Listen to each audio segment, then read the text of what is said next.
Hello friends, we have already seen how the principal views of an object can be represented using orthographic projections.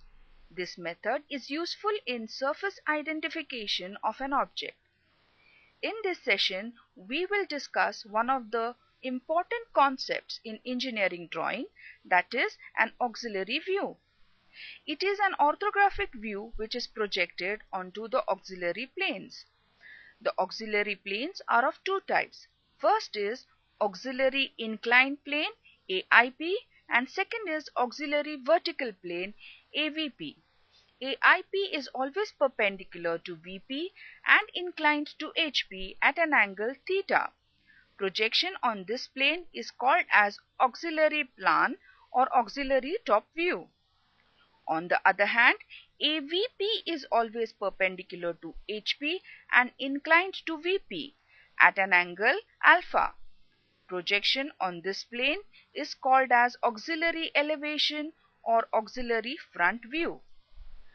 First, we'll understand the need of an auxiliary view. For this, let's consider an example.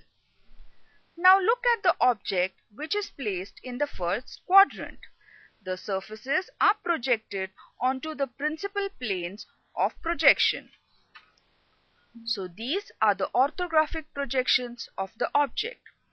However, this object has a surface ABCD which is not parallel to any of the reference planes. Here, inclined surface ABCD is shown in all the three views. Observe carefully. Which view gives its true shape and size? The answer is none of them. Then how can we represent the surface in its true shape and size? The answer is we can set up one or more planes, that is an auxiliary plane parallel to the inclined surface ABCD. Now let's project the inclined surface onto it. By doing so, we can show its true shape and size. Observe that the front view of the slant surfaces when projected as an auxiliary view shows its true shape and size. Let's see the reason why this happens. Let's see the procedure to draw the auxiliary views. Draw a new reference line x1, y1 representing the auxiliary inclined plane. This line will be inclined at an angle, say theta, to the reference line xy at any distance. This line x1, y1 will be parallel to the slant surface edge view. Next, project the endpoints of the surface's edge view perpendicular to x1, y1. Extend the projectors long enough above x1, y1.